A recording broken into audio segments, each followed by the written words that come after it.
નમસ્કાર, આપ જોઈ રહ્યા છો નેશન પ્લસ ન્યૂઝ. હું છું આપની સાથે હિરલ પંડ્યા.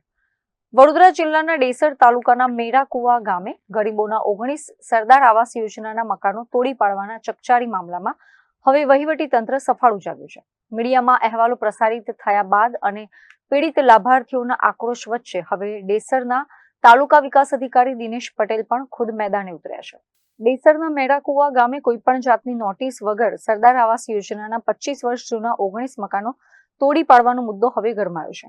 આ ગેરકાયદેસર ડિમોલેશનના વિરોધમાં જ્યારે ગ્રામજનો અને લાભાર્થીઓએ ધારાસભ્ય તેમજ તંત્રને આવેદનપત્ર આપવાની ચીમકી ઉચ્ચારી, ત્યારે મોડી પણ પાલિકા અને તાલુકા પંચાયતની ઊંઘ ઉડી છે.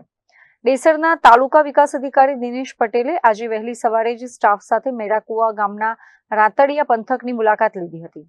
અધિકારીઓએ ઘટના સ્થળે પહોંચીને તોડી પડાયેલા મકાનોના કાટમાળનું નિરીક્ષણ કર્યું હતું અને સ્થાનિક ગ્રામજનો તેમજ પીડિત લાભાર્થીઓને સાથે રાખીને સમગ્ર ઘટનાની વિગતો મેળવી હતી.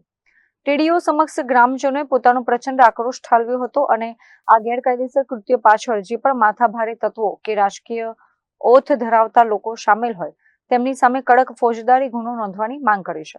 મેરાકુવામાં જે આવાસ તોડી પાડવા બાબતે જે અરજદારોએ મને આવેદનપત્ર આપેલું હતું ઓફિસે આજે બપોરે, તો એની અત્યારે ઘટનાસ્થળ સ્થળે રૂબરૂ મુલાકાત કરી આગળ જે પણ દોષિત હશે એની સામે કાર્યવાહી કરવા માટે પંચકેસ રોજકામ કરવા માટે અમે આવેલા છીએ. તો આવાસ લાભાર્થી જેટલા પણ છે અહીંયા એમને રૂબરૂમાં પંચકેસ કરીને નિવેદન લઈ અને આગળની ઘટતી કાર્યવાહી કરવામાં આવશે. સર, કેટલા પરિવારો કેટલા મકાનો અહીંયા હતા? આવાસ અંદાજિત 19 આવાસ હતા.